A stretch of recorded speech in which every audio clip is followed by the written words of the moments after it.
Thank you, everyone, and I appreciate you for joining in. This is Moyo District Farmers Association, and as Moyo District Farmers Association, our theme of the discussion is going to be climate action for sustainable food security, socio-economic well-being, and a decent life on planet Earth. So our be on climate and agriculture, but in the package of our presentation, we shall look at experiences that we have here in relation to climate issues that people face. Then we shall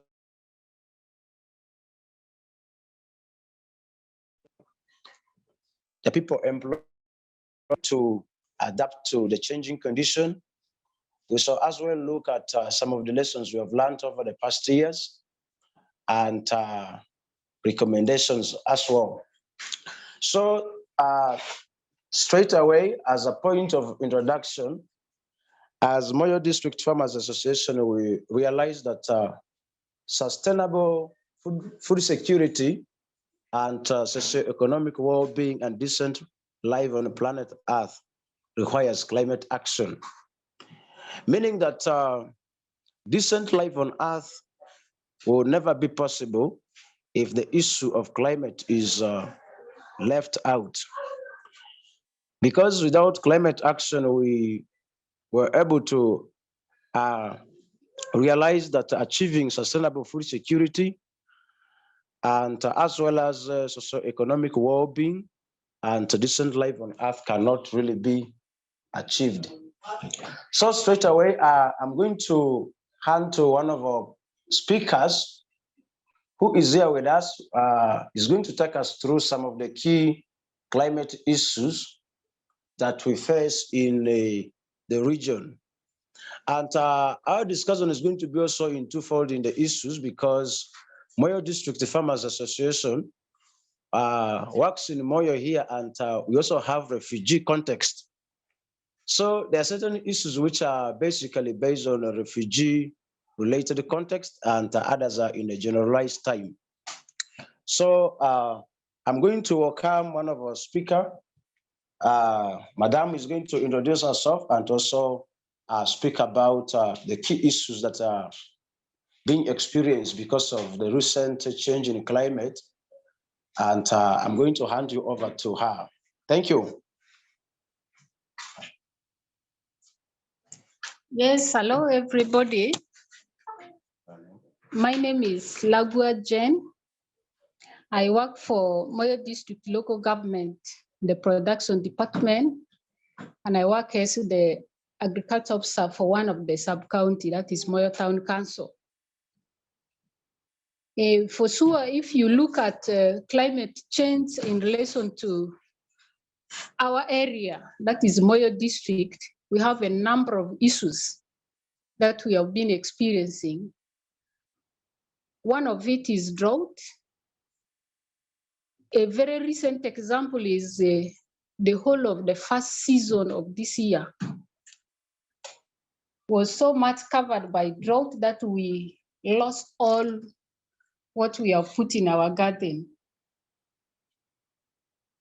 Especially all the first season crops, because in Moyo District, you'll realize farmers have crops which they name as first season crop, knowing the length of the season for the first season. And those crops which are meant for second season, you'll find the farmers have lost all what they have prepared for in the first season. Apart from drought, also Moyo District is prone to floods. This very year, the first season was drought as climate effect, and the second season currently is now excessive rain. Right from July up to date, we are having rain every day. So this has exposed some of our low land, especially near the rivers, near River Nile, and those other areas which are low land.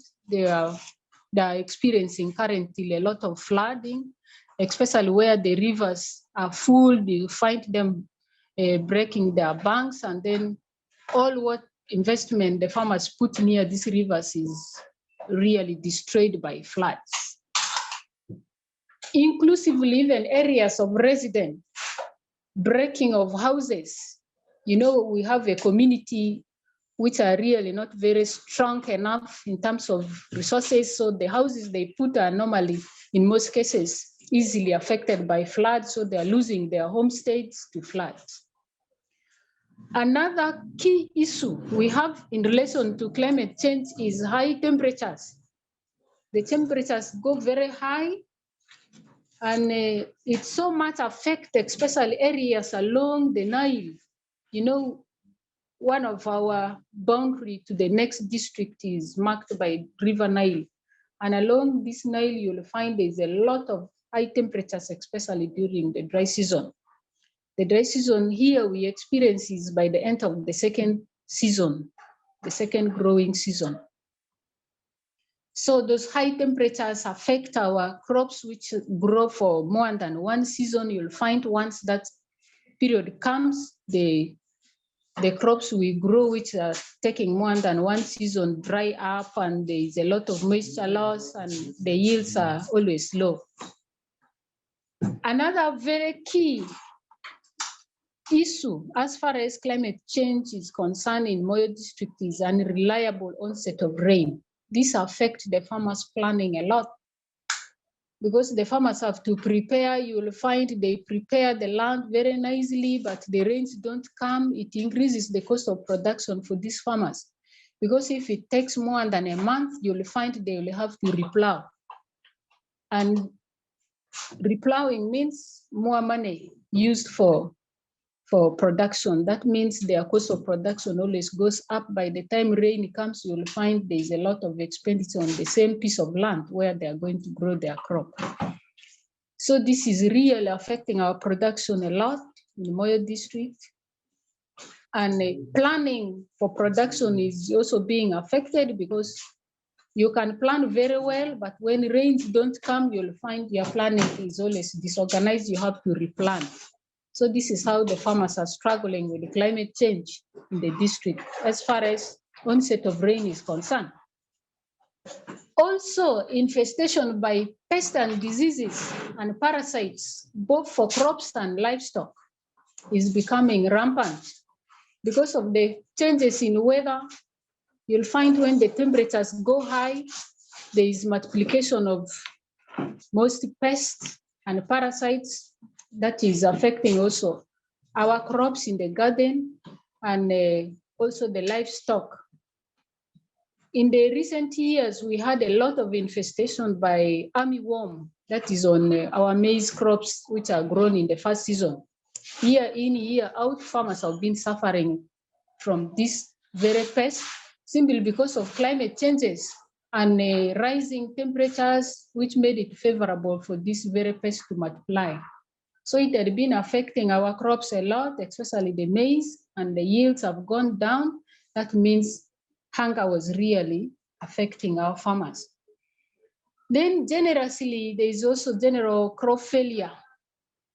When changes in temperature comes in, drought sets in after the crops have just established or at flowering, you'll find these crops yields are really affected at the end of the season because of the in and off changes, especially in terms of rainfall. You'll find a season begins with rain nicely, somewhere in the middle there's no rain, drought sets in, and this really greatly affects our yield.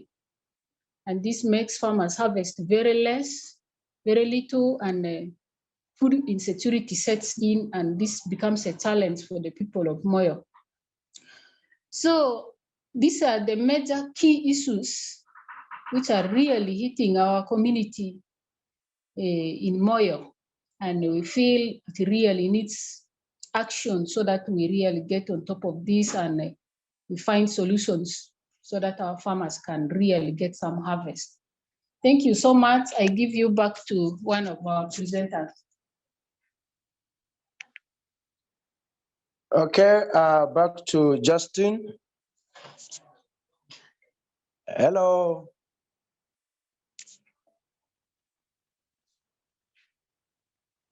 Hello.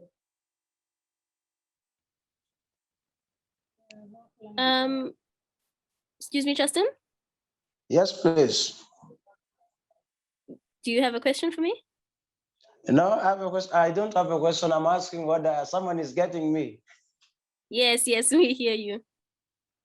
Yeah, in addition to the challenges that my colleague has talked about, you realize that it is very hard for most of these farmers to actually adapt to this changing condition because most of them actually rely on indigenous knowledge, which cannot well apply in the changing condition.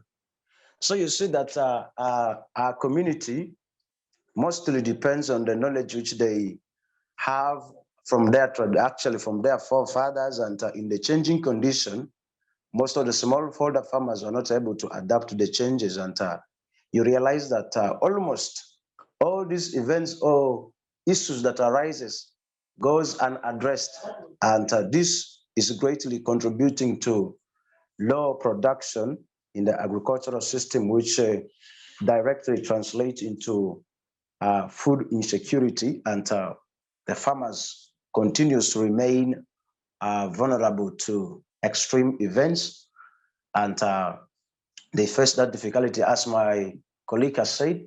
Like our first season, rain was so unreliable and it was so short, which before used to start in the month of around March, and it ends up to June or late mid-July.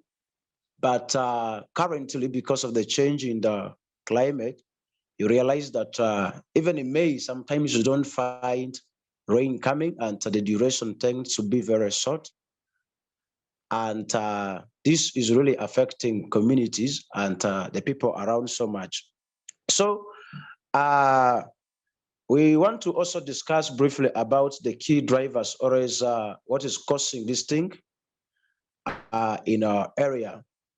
In the beginning, I was saying that in the Moyo district, you realize that we should talk about two contexts: the community as a whole, and also in the context of refugee. And I'm going to call one of our presenters to talk about some of the key causes of these key causes which are contributing to this climate change in the area. And he will highlight about issues in relation to the general community and also in the context of refugee. Because Uganda is one of the largest home actually for refugees. And Moyo district alone, you realize that the number of refugees exceeds even the number of the national. Yet these people have to depend on the same natural resource to meet their basic needs for firewood, for food, and all those things. So he's going to briefly talk about those things which contributes to the rapid change in the climate in the area, and as well as also talk about it in the context of the refugee. So I'm going to hand you to Emma, who is here with us, and he will take us through that particular section. Thank you.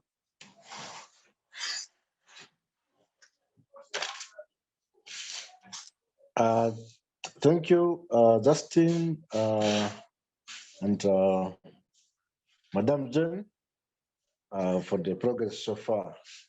I'm going to elaborate on the key drivers in the context of Moyo district and also Uganda as a nation. As earlier on said, Moyo district and the neighboring district of Moyo, which is called Obonge, is a host district to South Sudanese refugees. And for more than 4 years, they have been with us. And their presence has given a lot of stress and strain on the existing natural resource. You find that even before they came, there was already pressure on the natural vegetation. But now their coming has worsened the situation because the population pressure has more than doubled due to their coming to our district. So you find that there is a lot of deforestation, a lot of cutting down of trees, which they use for fuel, mostly wood fuel for cooking.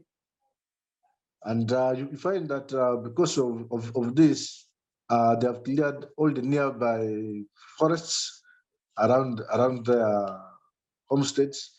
Now women have to walk many kilometers to access wood fuel.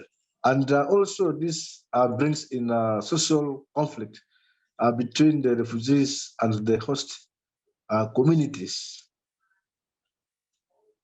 So their presence is a major driver to deforestation, which has a bearing on climate change. The second issue is bush burning. Here we have a cultural challenge. You know, people believe that bush burning is something normal, and even others believe it is sacred, that it is God-given. And when somebody lights bushfire and it burns thousands of acres, you find one jubilates that literally they say that my hand can burn. Meaning the fire, one lit, okay, burns so many acres. So it is a bad practice, but it is so entrenched culturally that for it to go off, it will take time and it needs deliberate effort in that direction in terms of awareness creation and also enforcement of some of the bylaws at local level. So bush burning is a real issue and one of the key drivers. And the third major one is the unsustainable use of land. You find that land as a factor of production is fixed. So there is need to use it sustainably. But to a greater extent, because our farmers do not have the appropriate knowledge and skills in sustainable land use and management, you find that their farming practices exposes the land to risks of climate change. You find that the level of knowledge in terms of good practices in agronomy is so limiting that what farmers do in one way or the other accelerates the reverse effects of climate change, hence affecting food production, which consequently affects food security and also the household income levels. These are the major three drivers we have. Thank you. Okay. Back to Justin, and I want to talk about what he has talked briefly on deforestation, where he highlighted about one of the resources that both the refugee and the host community competes for is the natural resources such as trees.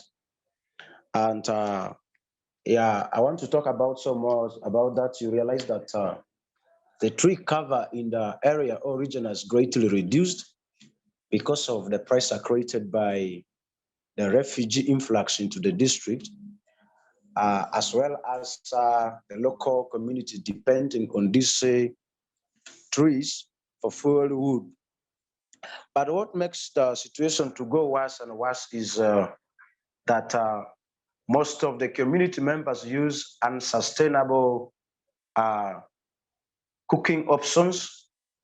You realize that when it comes to the cooking, there's a practice which is used mostly by the community, and what we call three stone, where you get your firewood and you burn it under open and you put your saucepan on it, of which you realize that in finishing even a meal, you'll be using a lot of this wood fuel. And this situation is worsened by schools. Just a school alone, you realize that in a town can be using more than 3 trips of big lorries of firewood. And you realize that that is about around deforestation, or like vegetation being cleared in around more than 1 or 2 acres of land. And the community also have very little initiative or effort to really plant more trees. And we see that if actions are not taken now, really the situation is going to worsen, because there is a little effort both on the side of the community and also development partners to see that this firewood or natural resources are used in a sustainable and efficient way. That is to add on the deforestation component of it. And basically, he didn't talk so much about the refugee, but upon the arrival of the refugee, the government of Uganda usually gives them a plot of size, which is 40 meter by 30 meter by 30 meter. So they allocate 30 meter by 30 meter plots for these people to build a house, and as well also carry out small agricultural activities. And you realize that that small plot of 30 meter by 30 meter is not enough for these people to really produce food on it, and it sustains their livelihood. And what happens is that in most cases, these people tend to work with the host communities, borrowing land from the people, but also the host community are in conflicts with them, because usually the refugees are donor aided in terms of like food items, these things given by the non-governmental organization or its development agencies like UNHCR. Then what happens is that the community feels that they are left out, and this creates tension and conflicts. So you realize that in the refugee settlement, the problem is more challenging compared to the host community because of the small plot allocated to them, and they not having a place where they can really do farming activities yet. The food ratio given to them continuously reduces because of donor fatigue. So straight away we shall go to, I don't know whether my colleague do you have something to add on the key drivers? Okay. My colleague is not having something to add on the key driver.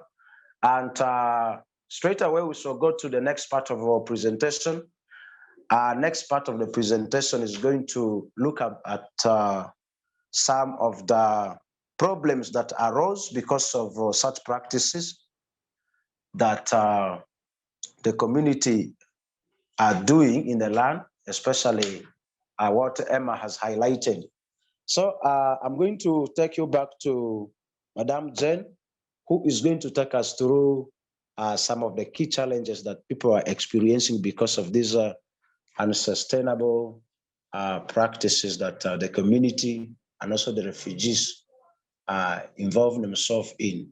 Thank you. Yes, back to Jane. This is Jane. Now, about the challenges that accrue to the community as far as climate change and the other impacts are concerned, so many. But I would like to really look at some few issues. One is malnutrition. You'll find because of these gaps in food production brought about by climate change, the families barely go without food. And if there is food, you'll find the food they take is just food without taking care of the different nutrients required by the body, simply because you eat what you find. Since there is no harvest, there is no possibility for you to produce nutritious food, you'll find the families go by whatever is available. Also, the issue of climate change has brought in conflict at family level. And this mainly increases the risk of violence against women and girls. Because you'll find, since the challenge of climate change is hitting right at the smallest unit of the community, that is the family, you'll find there'll come in a lot of misunderstanding between the parents or the man and a woman, and this gradually affects the women and the children. And at times it brings in also the issues of family instability. You'll find the mother may leave, and then the children are left with the father, where a father may not take care of these children as the mother does. And this conflict affects mainly the children because of that. Also, the climate change issues brings in increased rate of child marriages.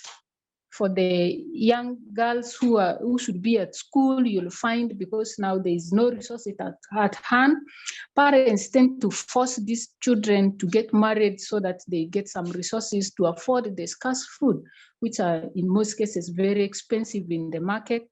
So these children are married off, they could not continue with their school. And still on women and girls, the rate of school dropout is increasing. Small girls below 15 years, you'll find these girls are now engaged in looking for firewood, especially where deforestation has occurred. You have to travel a longer distance to pick firewood. School days, you find, since there is no firewood at home, these girls are sent very long distances, so they keep missing school.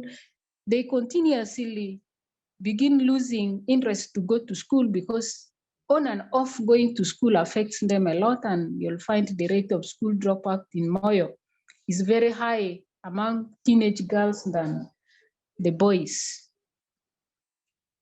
Also, there is that increase effect on the food production at a family level. Because now the climate change issue set in, you'll find the capacity of this family to increase production at family level is very small, simply because they are even using poor technologies, and they don't have capacity to put in new innovations. Let's say like water for production, you'll find the food produced cannot take the family the whole season. And this also comes back to the family members, who are mainly women and girls, because in Moyo district, you'll find the farming labor is mainly the women and girls. And this is where the women and girls earn their livelihood. The moment there is a higher production, they sell a bit of what they produce, and also buy those things which they don't produce within the farm.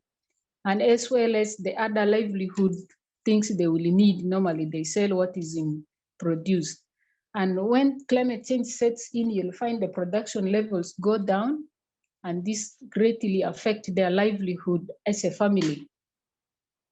These are some of the few challenges which comes with the climate change as per the situation in Moyo district. I give you back to my colleague. Thank you. Thank you. Back to Justin.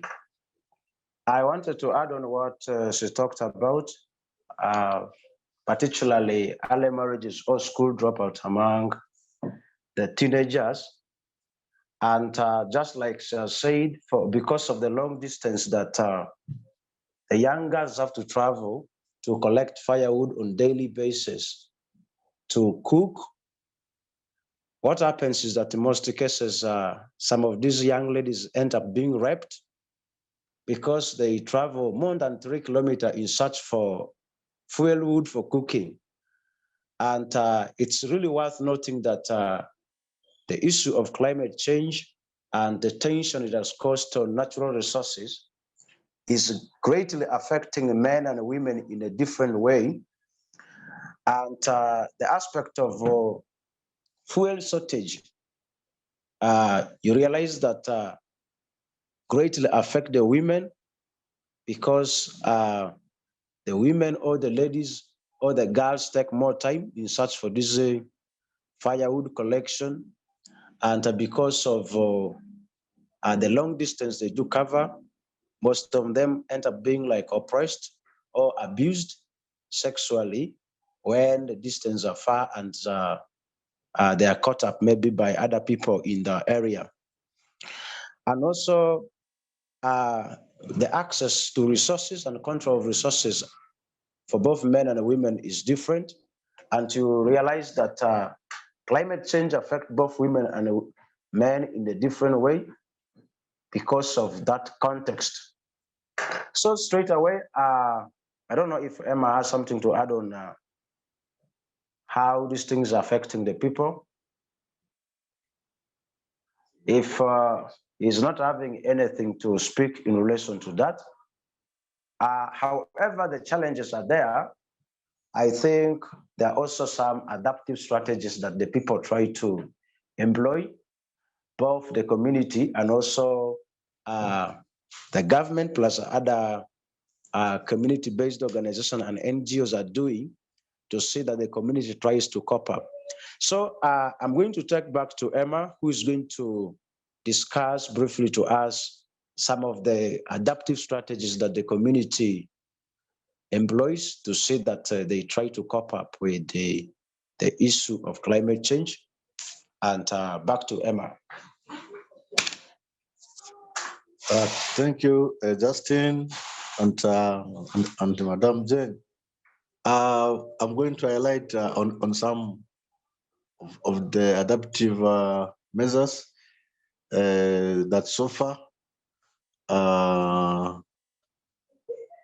we are trying in Moyo district. Of course, the first one, the climate smart agricultural practices, and among them key is planting of early maturing crops. As earlier on said, we have 2 seasons here in Uganda, and the same, of course, in Moyo. But you find that the seasons have become very short. More so, the first season has reduced from around 3 months of rain to now about 1.5 months of rain, which is never used to be the case. So the effort that the government of Uganda has put is to see how to breed for early and short maturing crops, more so for cereals, maize, sorghum, and also some pulses like the beans, and also oil seeds like soya bean and the rest, as well as with cassava, which is a tuber crop, mostly for food security. So the breeding and promotion and the adoption of early maturing crops is among the many measures that are being taken. And the second one is agroforestry, planting trees with crops, having them exist together in a mutually beneficial manner. So we promote the planting of multipurpose trees trees which can provide wood fuel, as earlier on we're having challenges of firewood, trees which can supplement fodder for animals, that is for animal feeds, which are rich in protein. Trees which can act as windbreaks, trees which can provide shade, are growing alongside crops, so that you benefit from the crops as well as from the trees.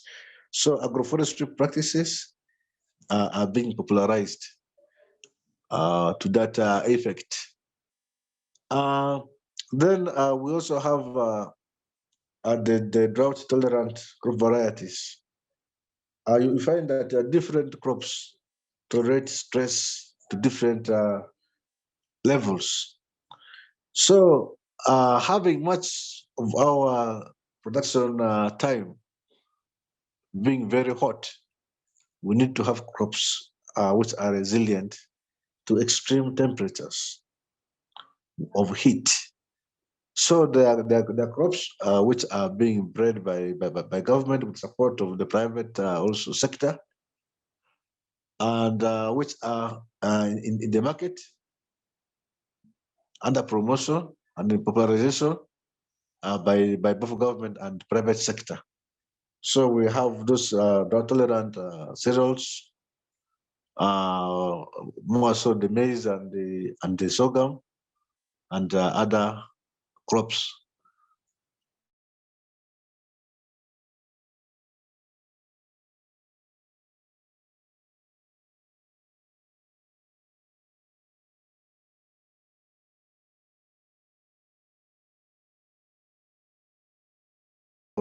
On nature, at the level of irrigation is very limited, is very minimum. The land under irrigation is so decimal that this irrigation, much as is effective, not what the effort towards it is still small. But the government has made it as a priority in the current National Development Plan of Uganda.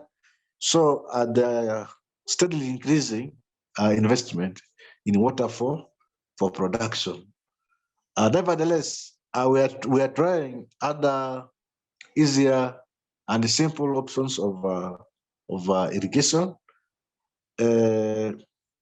like use of what water bottles, used water bottles, where you pierce it and fill it with water, so that it percolates and it drips slowly during the dry season, alongside the use of watering cans and other simple techniques of irrigation. We also have restoration programs, more so restoring areas which are degraded by tree planting alongside other practices. Then also we have programs of afforestation, that is planting of trees to improve on the vegetative and the forest cover of our ecosystems. And also there are sustainable energy options. Cooking stoves, which conserve energy, like the use of the rocket Lorena stoves,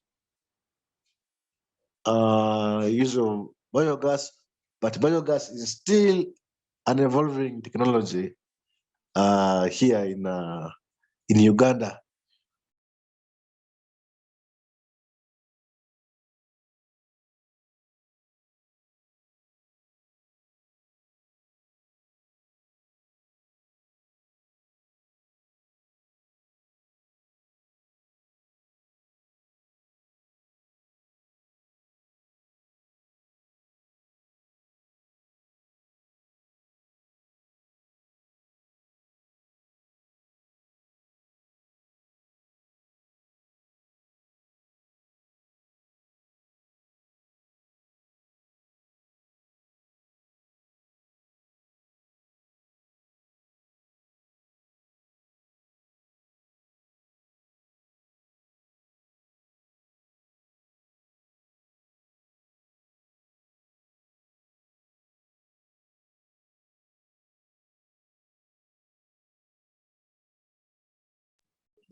Hi, Justin, are you still there?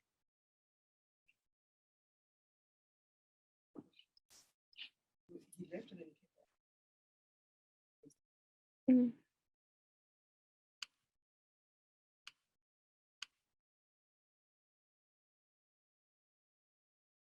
Hi, Justin, can you unmute yourself? Oh, our network, sorry. Okay. Yes, sorry, colleagues, for the breakout. I was talking about sustainable energy options. But is they hear you from there? Maybe a quick check. Is that the point where I went off? Hello? We can hear you. Yes, I'm saying the point where I went off was on sustainable energy options. Yes. Okay, thank you. Yes, yeah, I was as saying that we are increasingly investing in promoting the use of energy saving cook stoves.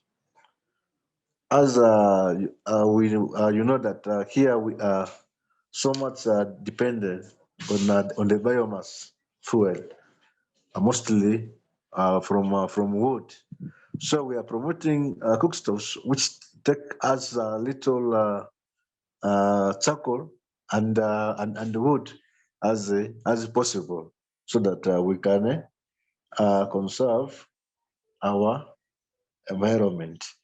Then also there is the biogas, but biogas is still an evolving technology in Uganda and even in Moyo, because you find the number of animals is low, because the raw materials come from the fecal matter of the animals, and we have fewer animals to give us the raw materials for producing the methane gas that we need for cooking. And another option is the use of the human fecal matter, but that brings in social issues. You find that people are not okay with using gas from humans for cooking. It is as if they're eating human fecal matter. So those are the dynamics and challenges of biogas technology in Moyo. Yeah, I think this is all for now from me. I request my colleagues to add on. Thank you. Thank you. Maybe one more strategy I will want to add there is about management of natural trees. The few trees that are now left surrounding the district is where we have gone in as one of the strategies to sustain them by managing them, by encouraging farmers to farm around it, but without cutting, so that we can rejuvenate the few natural trees which are there. Because at times, planting the new one may be difficult for the farmer, since also it will require seedlings and they may not have access to seedlings of these trees that they can grow. But since they have the natural ones existing on the farmland, we do encourage them to manage the natural trees so that they are sustained to have at least a vegetative grow or a tree growing around them to avert the effect of climate change. Thank you. That's, I think, what strategy I want to add. Okay, thank you. Those are some of the key strategies that the communities in Moyo are applying, and I want to also comment more about the natural tree that do exist, especially in the context of the refugee. You realize that right now the Office of Prime Minister, they have marked certain trees with a different kind of like a color. Others are red, others are blue, and marking of those trees means that at least that one there nobody should touch. And the ones which are marked actually red in the refugee settlement, not even their branches are not supposed to be cut down. So those are some of the things which happens in our area, especially in Moyo, in relation to natural resource conservation measures. So straight away, we shall go to our next part of our discussion, which is going to be some of the lessons that we have learned in relation to addressing climate issues in the context of Moyo district. So I'm going to take us back to Madame Jane, who is going to take us through some of the lessons we have learned over the years that can really be of benefit. Thank you. Thank you so much, Justin. Over the years, as we continue experiencing climate change in the district, there are a number of engagements we have gone through. One of it is the multi-stakeholder meetings, because we realize climate change is not one person's effort. We realize if we engage other stakeholders to fight the same climate change, the effort can go a long way than fighting it as like, let's say like an association, like the Farmers Association fighting it alone.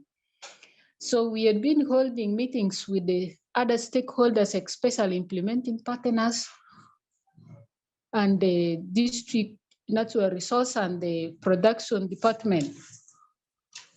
We had been sitting together to see way forward as far as climate change causes and impacts on the community is concerned. So in these meetings, normally way forwards are discussed for integration by different stakeholders, NGOs, the government, and then associations like the Farmers Association are all involved to take up such resolutions which comes out from these stakeholder meetings so that everybody gets involved in the fight against climate change. Another strategy which is used in Moyo district is mainstreaming of climate issues during our awareness meetings, on the radios, in the churches, and all the avenues where community gathers together to do one thing. You'll find climate issues also integrated so that they also get an information as far as fighting the climate change is concerned.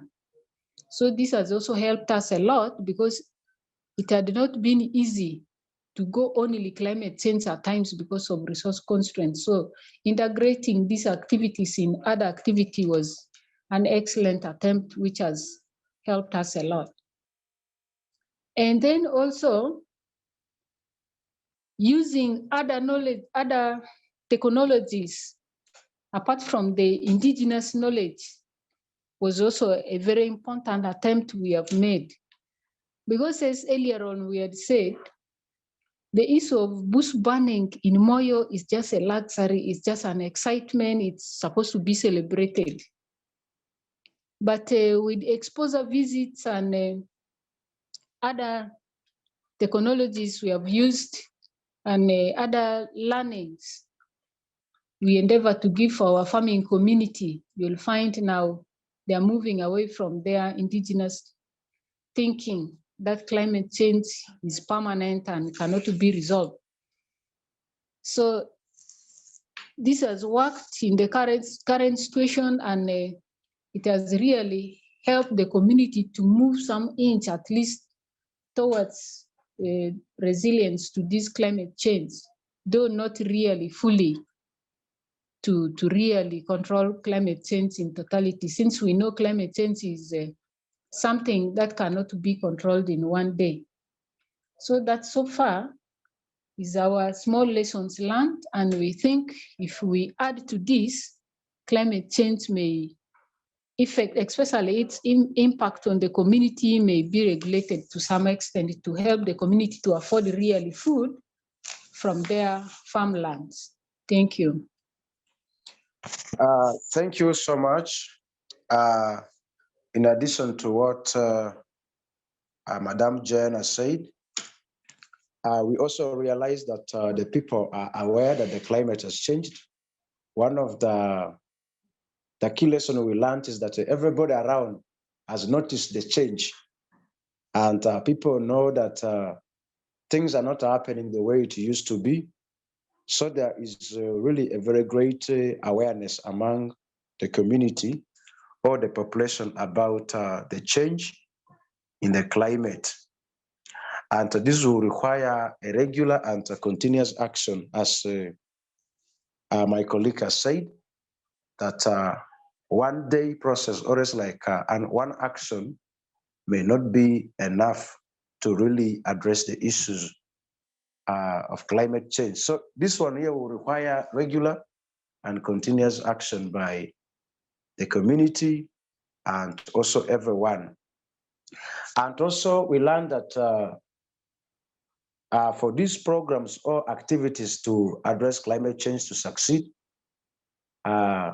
engagement of the community is the key, right away from sensitization and making these people to develop a management plan, which they do implement, can really help a lot, because in most cases, if the communities are left out in the action, they will still continue with the unsustainable practices, and this will not really do good to them or help them in any way. So engagement of the community is very key in working towards addressing climate issues in the area. Then among the context of the refugee settlement, there need to be a scaling up of both afforestation and also agroforestry practices if they will be able to really withstand the effect of climate change, given that most of these refugee that stays in Moyo, part of Moyo are now currently Kolobongi district, stays along the Nile belt, which is the area which is having very low vegetation, and together with the stress for the fuel wood that has been really caused by the influx of the refugee, afforestation practices and agroforestry will play a key role. If actions are not taken now in relation to that, then in the nearby future, we anticipate that there is going to be continuous extreme events, such as low rains or high temperatures, which will continue to happen, and it will not only affect livelihoods of men, but also it can affect the health of the people. It can, as well as contribute more to conflicts, because someone who is angry can do anything. So those are some of the lessons which we learn in addition to others. So straight away, we shall be going to towards the end of our presentation, where we shall highlight on the key recommendations that has worked for us over the years, or is key actions which has worked for us over the year, and we can recommend what actions need to be taken. So I'm going to go back to Emma, who is going to take us through some of the recommendations to see that food security, socioeconomic well-being, and decent life can be achieved through climate action. Because if actions are not taken, it is very clear that the sustainable development goals, such as the goal of ending hunger and also poverty, may really be jeopardized if actions are not taken now because of climate action. So back to Emma, who is going to take us through recommendations. Then thereafter, I'll open the session for 1 or 2 questions or inquiries then we shall proceed. Thank you. Thank you, colleagues. Yes, there are a number of recommendations, but we'll pick a few key ones. And the first one is promoting and rolling out the adoption of climate smart agricultural practices. This is very important because it will prepare the farmers to adapt and also mitigate the negative effects of climate change. So practices like the use of early maturing crops, the use of drought-tolerant crops, and a good soil conservation practices, water conservation practices, and other good farming methods that are climate change responsive must be popularized. And this will call for also skilling of the staff doing extension services to fully understand these practices so that it is easier for them to roll it out to the farmers. And also if we're doing these climate smart practices, we should also be gender responsive.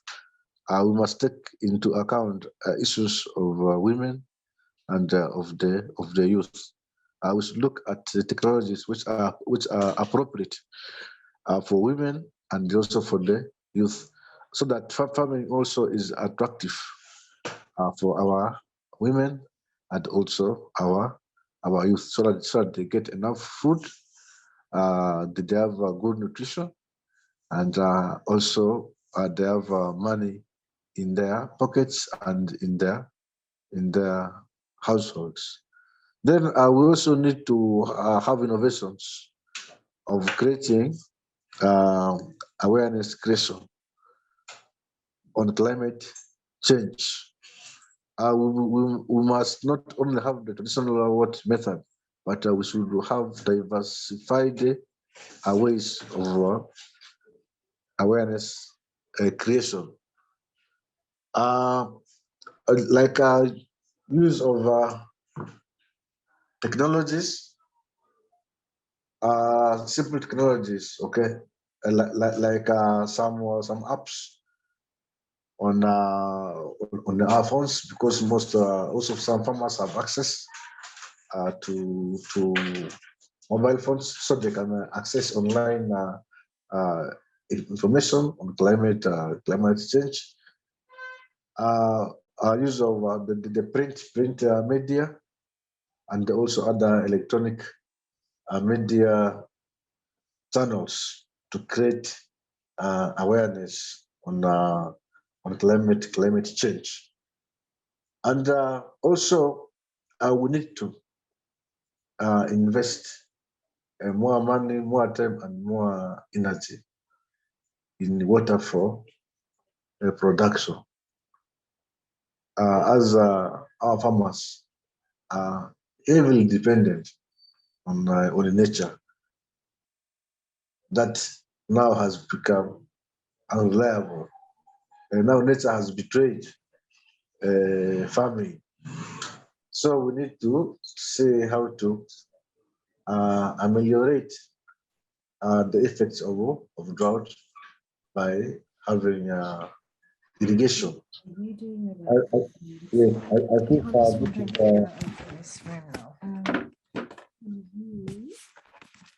I think this is, I think, for me, let's have one or two from my colleagues, then we'll go into the next part.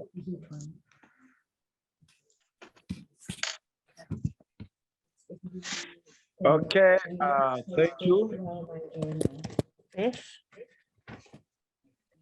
Hello. Hi, Justin. We can hear you. Yeah, so that is what we have tried to come up with. And we want to open the few remaining minutes to get questions or comments from the participants. Thank you. So if there's no question, we